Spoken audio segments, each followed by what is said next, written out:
Today we're going back to the late Georgian period, during the reign of George IV. We're going to share with you the story of Caroline Crachami, popularly known as the Sicilian Fairy.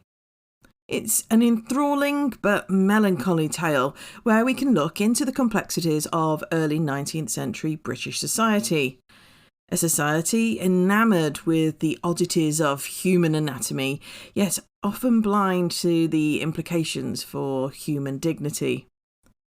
To discuss this further is Charlotte Hopkins, who after a 7-year project has self-published a book entitled The Ballad of Caroline Crachami, the Sicilian Fairy.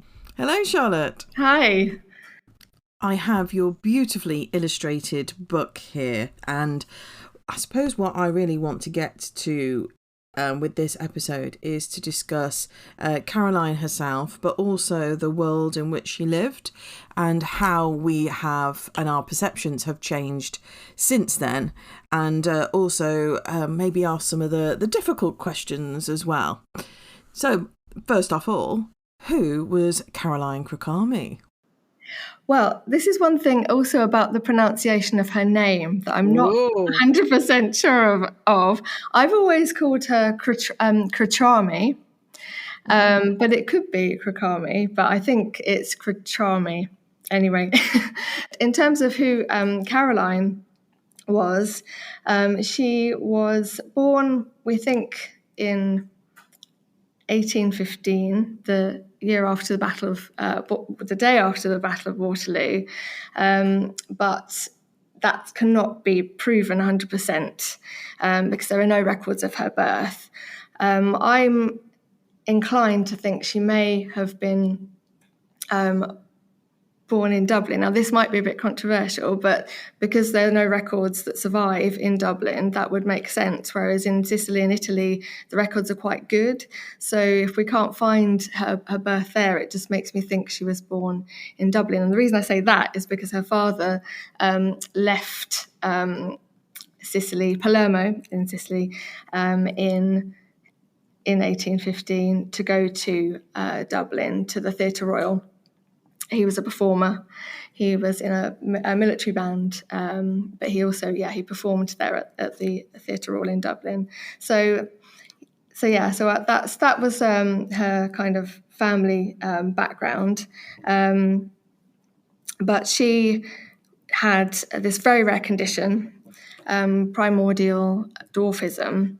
It's extremely rare. It's a congenital condition, and it affects one in restricted growth. So it's basically starts in the womb, and then that's what happens. But there are all these myths at the time, obviously being a completely different era, that her mother was frightened by a monkey, and that's what caused it. So obviously that's very shocking, and that's just awful. But so she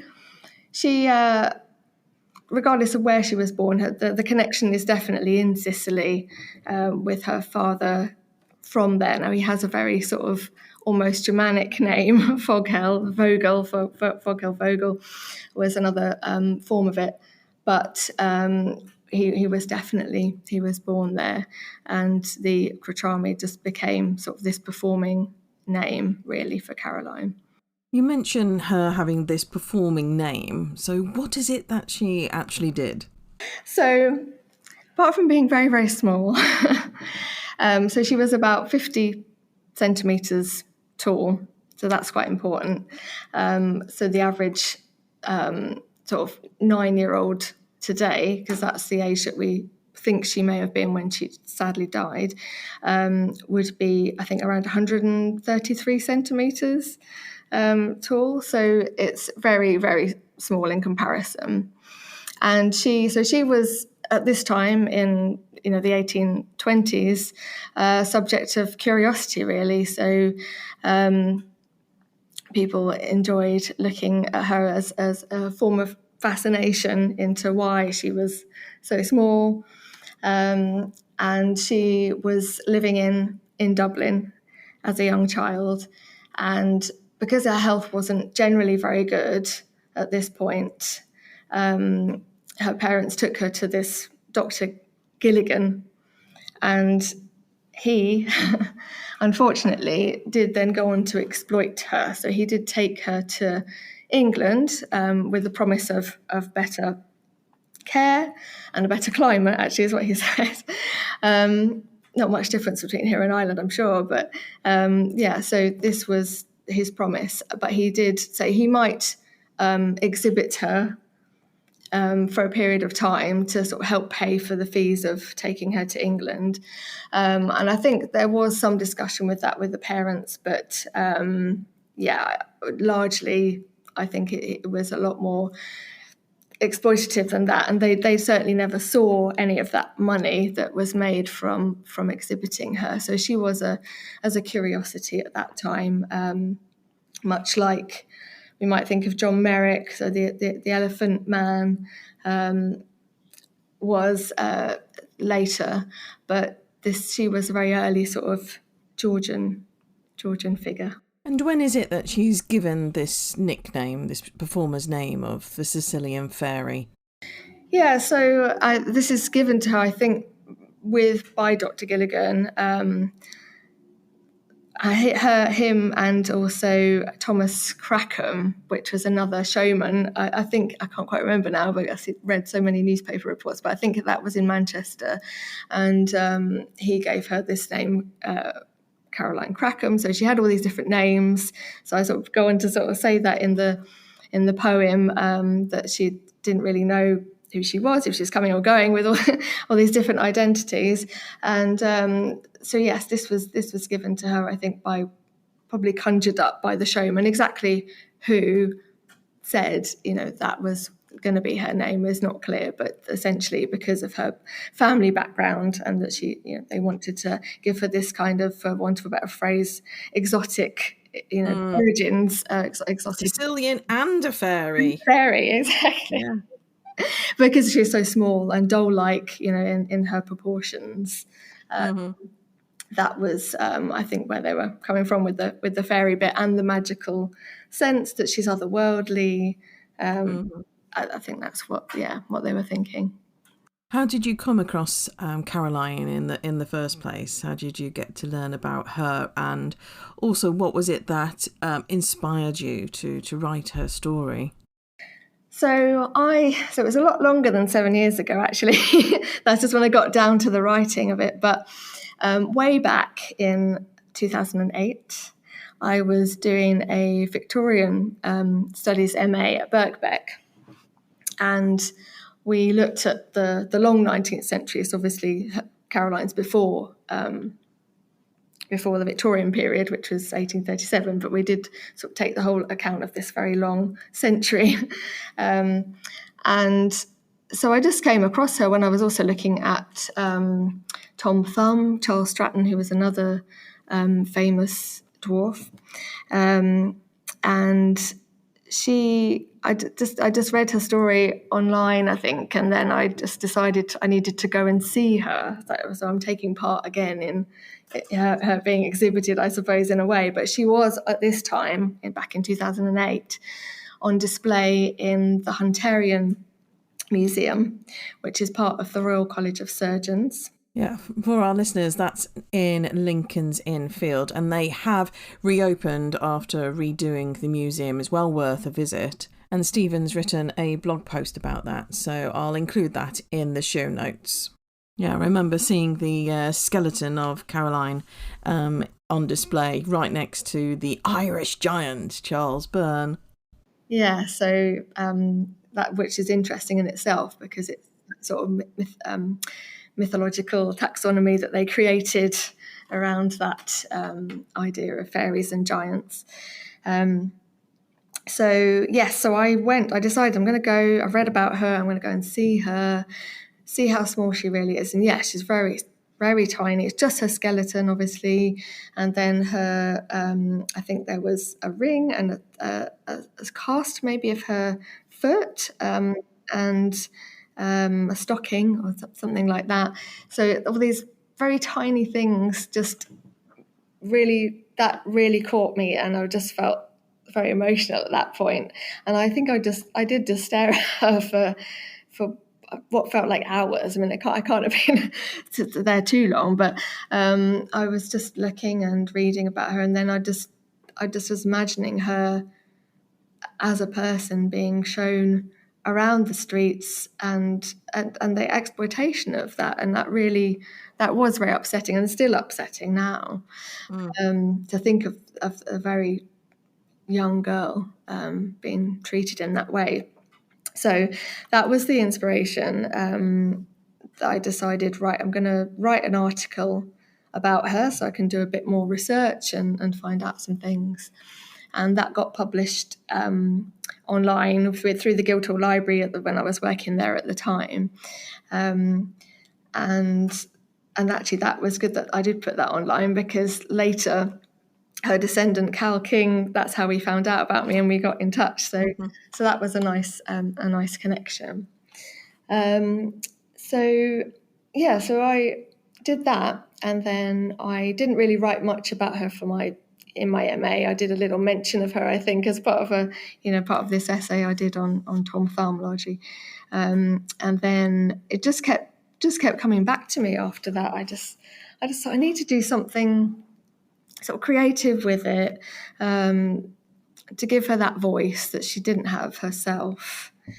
And not many people have done that. I think there was a book called The Smallest Person, written by Timothy Knapman, probably about 20 years ago, and that was developed into a play on the Fringe in Edinburgh, performed by the Trestle Theatre Company. So they did use her as a puppet, but trying to make a correlation with a current day situation with a small boy and what he was going through. So I thought, well, there's been that, and there's also been some artwork, I think, and a very excellent book by Gabby Wood called The Smallest of All Persons Mentioned in the Records of Littleness. I'll just show you that. So that was really good for getting background as well. But apart from that, there wasn't really a lot else, and I thought I need to do something that's creative, and so I did the poem, a long poem on her. Yeah. The title of your book, The Ballad of Caroline Crachami, evokes a musical or poetic narrative. Could you perhaps elaborate on your choice of the word ballad? It's not sort of a rock ballad or anything like that, which wouldn't be quite appropriate or fitting for this story.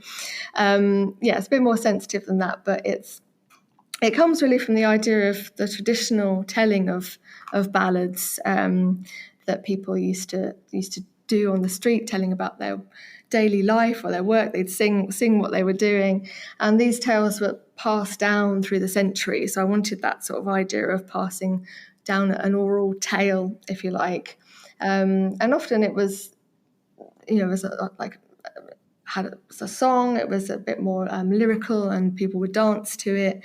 So I wanted to evoke that feeling when writing the poem. And they would have the twin themes of love and death, and I think this is what we've got here. I feel like a connection to her, and so that's kind of a love, and wanted to show that she is loved, even though she hasn't been talked about very much over the years and been forgotten. But there's a line in there, actually, the ballad, Child from the Land of the Banshees. So that's also a reference to the Irish folklore and the wailing of the voice of female spirits that predicts death. So that's quite a bit more gothic and dark, but also used in Jekyll and Hyde. Yes, the child screaming like a banshee. Yeah, exactly. So so I wanted this idea of something that would kind of dance along. I don't know if that's the right word, but it just was. It gave it some kind of immediacy as well, where rather than just reading a story that would take a little while to unfold, I wanted it sort of bam right there. You're in with it, and you can tell it in a quite succinct way, which was really my main aim, to get the point across and have the emotion that comes through, hopefully, with that. In dealing with writing about a real person like Caroline, how did you strike a balance between staying true to the historical accounts and also employing artistic license? Yeah, so it's always difficult because there are inevitably some gaps and some things that are lost to history that you can't find out, little small details. So, yeah, so trying to get that balance between, I wanted to be as accurate as possible as well. I didn't want to put stuff in there that wasn't true at all. So I've done my best with that, I hope, just largely based on newspaper reports. Well, let's say that's not always true, is it? Newspaper reports, but from what was available to me from that period at the time. So yeah, in terms of getting that, I didn't inflate what happened to her, but I had to sort of add in. I'm just looking through it now, actually, just to see if there's anything I can pick out. So, for example, at the end, which I maybe shouldn't jump to the end yet, with spoil it for the readers, for the listeners, but it's her father. Upon combing the streets, a distraught father found the daughter's body was sold for the sum of £10. So that's true. But I just had to imagine, obviously, what he would be doing. Like, how would he feel at that time, knowing that his daughter is now, who has died at this point, is now being dissected by the Royal College of Surgeons. So that is true. But then I sort of had to, yes, imagine them moving through the streets and imagine what the feelings would have been. And as much as I've tried to give her a voice, I suppose we don't really hear from her as such either, because she's still objectified, not by me, hopefully, but just the feeling at the time is that she is being objectified as this object, and that people are looking at and coming to pay money for, to see. Mm-hmm. 2 shillings and 6 or whatever it was. So it's very difficult to get that balance, really, because I do like to stay as close to the truth as possible. The only thing that isn't quite true is there is a line about her devastated parents coming together to find their daughter when they'd heard that she died, but the mother didn't come, I don't think. But at the time, I just thought, well, I wanted to imagine the mother would. Why wouldn't she come? Maybe because she was looking after all the other kids. Exactly. So So that's as much of it as possible is definitely, true. It's just making up those bits in between to imagine yourself on those streets with that person. Yeah. I suppose having an Italian or an Irish accent in London, not necessarily going to be the most welcomed accents at that time. And at that time, yes, of course. Yeah. And also then trying to access your daughter via people who are educated and are able to afford a distance from you. How are you actually going to penetrate those layers? How are you going to get your daughter back? And also assuming Roman Catholic, and knowing that your daughter is being dissected and her body is completely rude. How is she ever going to get to heaven and purgatory if her body's been violated? Which was something, the dissection was for murderers. And she's an innocent 9-year-old girl. Absolutely. So when I was reading around the subject for our chat today, I found a little snippet in the newspaper, which from 1824, and it said, Miss Crachami, the celebrated Sicilian dwarf, exhibiting at 22 New Bond Street. This is the posh part of town. Yeah. exactly. These are the posh people going to look at her. You know, you're going to have a whole upper level of society that's only really allowed those streets Yeah. unless you've got a particular business of being there. And continues, it says, this wonderful young lady has lately arrived in this country and has had the distinguished honour of being presented to His Majesty at Carlton Palace. Yeah. So that's George the Fourth. Yeah. She's been paraded round there for him to gawp at her. She is universally allowed to be the smallest person ever heard or read of, being 9 years and 8 months old, 19 inches high, and only weighing 5 pounds. Attendance from 11 until 5. Admittance 2 shillings and 6pence. Yeah. Oh my goodness. It's just, and now on the site there, so you can picture what part of town it's in. It's a Burberry. It's a Burberry building. I wonder if they know. I don't think they do. Yeah, so that was there, and that was one thing actually. On me talking about accuracy, in the first edition of this book, I've now got a second edition, but in the first edition I put 23 New Bond Street, and I think I'd read somewhere that. And then I found later it was definitely 22. So I know these little tiny things, but I did go back and correct it because I don't like to be wrong.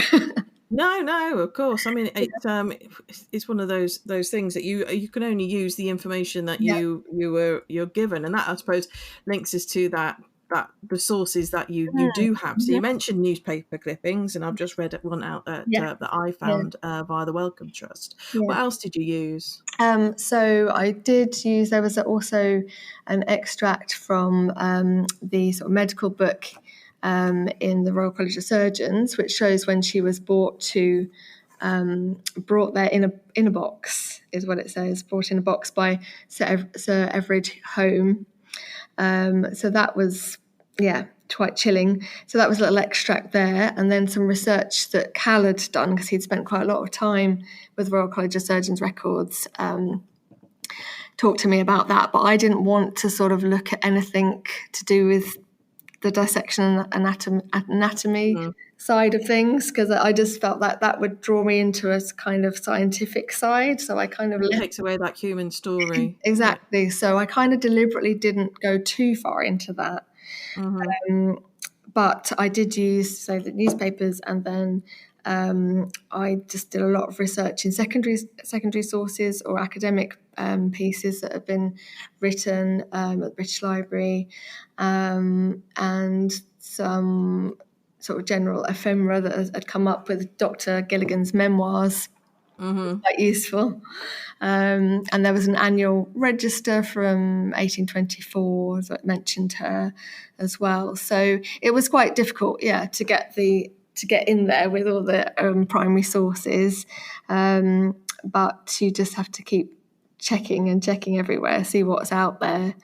So that was the main sources, and then just background to the era as well through visual sources, which is more my thing as well. So through the London Picture Archive, which is through London Metropolitan Archives. There's over 250,000 images on that site. So that was a very rich site to sort of just be walking through Georgian London, imagining you're there. Obviously, that's artistic interpretation. It's not like having a photograph, although photographs can be doctored too, can't they? But yeah, so that just gave a real feel for it. But it was difficult. It was difficult to get primary sources, and I say the best one, not primary source, but the best source of research was Gabby Wood's book. She wrote that in 1998. Former Guardian writer, was excellent, really. So that helped a lot to get the overall picture. And do we know at all what Caroline was wearing? Dare I say what costume she had? She was a fairy. We don't know. I didn't find any evidence to say what she was put in.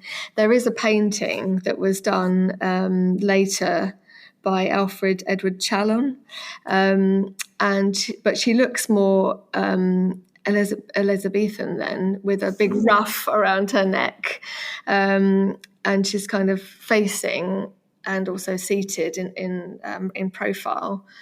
So I don't think we really know. We don't know what she was actually wearing or what she would look like, which was part of the inspiration for doing silhouettes in the book as well. So Yes. a mixture of silhouettes and the original sort of the historical prints. Which is quite ironic, really, in the way that we don't know what she looked like, even though she was used and misused because of her looks. Exactly. So the main image of her I have, unfortunately, is her skeleton. That's the one that stays with you because that's the image you see all the time. But we don't know what she actually looked like. But yeah, that was the reason we have the silhouette images of her in the book, which I felt were obviously quite timeless in a way, but they speak of a certain era as well and makes her quite ghostly in a sense. Yeah, yeah. And a bit gothic. So that was the draw for Bronya Sawyer's silhouettes. I'm talking of illustrations, but it's worth saying it's not a children's book. No. We've discussed a number of themes, but what was it that you wanted to explore through this narrative? Are there any contemporary issues that you feel resonate with Caroline Crachami's story? Yeah, so I think generally giving any sort of child a voice, that was a strong theme for me, just to give her that. But also as a child that experienced disability, I felt that was important to show and to represent her in such a way that was kind. I suppose that's the right term, but it was just not as this, as we said, object or curiosity, which is unfortunately what a lot of people who had disabilities were employed in that way in the show, in the fair, in what we, for want of a better phrase, as the phrase at the time, the freak show, which we would obviously not say now, but the freak of nature. This is that's where it came from. So I was. That was one of the key things I wanted to look at, was to give that voice to disability across the centuries. So that was that. And were there any particular elements of Caroline's life you found emotionally and or challenging to write? I think just as a whole, the whole story, but the end especially, because up to that point she's kind of, okay, it's awful that she's being put on show, but she's still alive and she's still in the presence of people, but I think just thinking about her not being with her parents at that point, because they wouldn't have come with her when she was being shown around from Manchester to Birmingham and Oxford, all these places that she went around England, not just London. So that was challenging, to think of a child being dragged around these areas, and obviously probably not very nice conditions, as we said. That was in Bond Street, but apart from that bit, she might have been shown in the back of a sort of caravan style cart or something. And who knows? I mean, there is actually a bit in Gabby Wood's book that says that there was a sign announced that she could be handled by anyone who was willing to pay an extra shilling. So that it means probably she was abused as well on the road, and it's God only knows what actually happened, but that she would attract large crowds, and that's quite the seedy side to it. Just imagining these gentlemen, I say gentlemen, but who it could be anyone, but imagining Georgian gentlemen going in there and just the ones with the money. Exactly. So that was challenging, and also because she appeared for the King George IV, as we said, at Carlton Palace, and she was put on. I did read somewhere that she was put onto his bed, like. That's why there's a picture in a drawing in the book of imagining her being put onto the bed like I don't know, like a little princess, but that I just thought I've got to put that in there just to show that royalty were involved as well. Yeah. They were all, they were absolutely fascinated by the figure of the dwarf. Actually, the royal family through the centuries always had that as entertainment, I suppose. Yeah. Which is challenging to think about. Yes, and for listeners, we also have episode 80, so that's 80, and that is disabilities in Tudor times. It might be worth you having a listen to that one as well. I'll put a link in the show notes as well. Simply go to londonguidedwalks.co.uk/podcast and click on episode 116, Caroline Crachami, the Sicilian Fairy. So Charlotte, was there anything surprising in your research or writing process that you found, or was it all pretty much straightforward?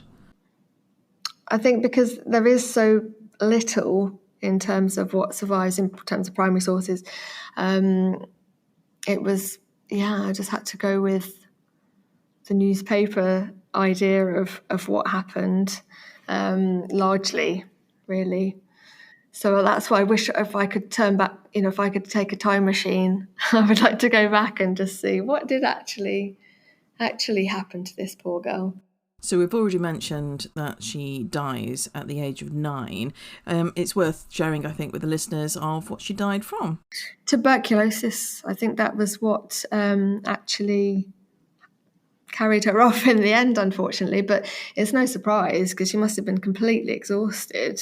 And I think that's part of the reason that she came to England from Dublin, but not just as a, we're going to see why she's so small, but the main thing was that she was already not very well, I think. So for them, months and months after that, and then she just deteriorated.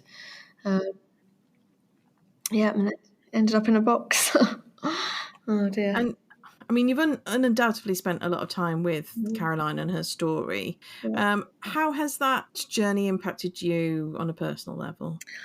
Yes, it's really hard to let go.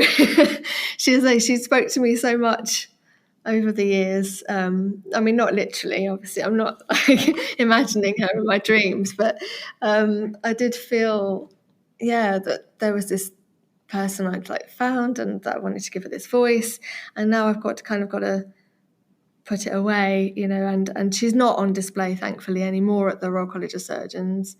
She's still there in the archive, but there's not any mention of her either there now on display. I did contact them about my book and sort of ask questions before they reopened after the refurbishment, saying, is she going on display? And they were a bit candid about it at first. They didn't want to say, and then eventually said, no, she's not going to go back on display.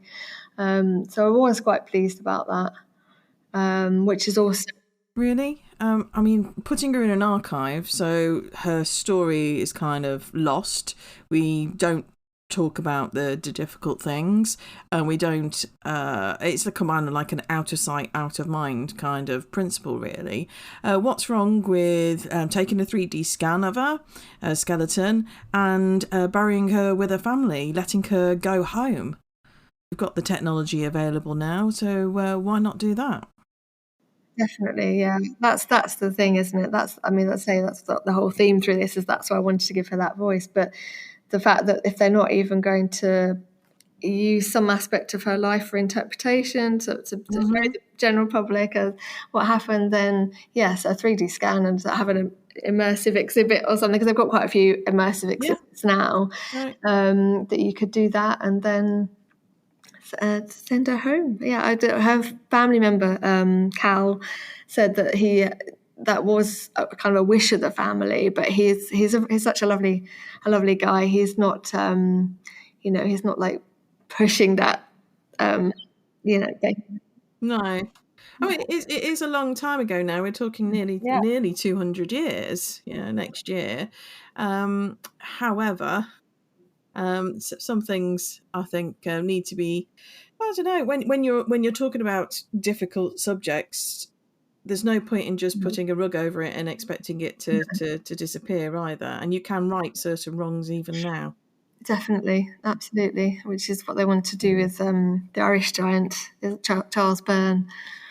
That's still a controversial subject, isn't it? So, Yes, indeed. And we talk about this in episode 72 with Ian McDermott. There's 72 is Doctors William and John Hunter. We talk about Charles Byrne. And, of course, it's all interlinked. I also talk about this on the Jekyll and Hyde tour. Yeah. Humans are ultimately interested in humans. And the odder, or use the term freakish they were, the less chance they had of a normal life, of actually having a job. Would anybody employ them? Could they physically do that job? And so entering a freak show was at least one of the ways for some of being able to send money home. Not in little Caroline's case, unfortunately. So, Charlotte, thank you very much for sharing Caroline's story there. Thank you. Thank you. So for anybody who's wanting to know the more fuller detail of Caroline's life, then I have written a blog post which I will link into the show notes, along with links to this beautifully illustrated book written by Charlotte, along with any other relevant sources and podcast episodes for you to continue your learning. That's all for now. Until next time.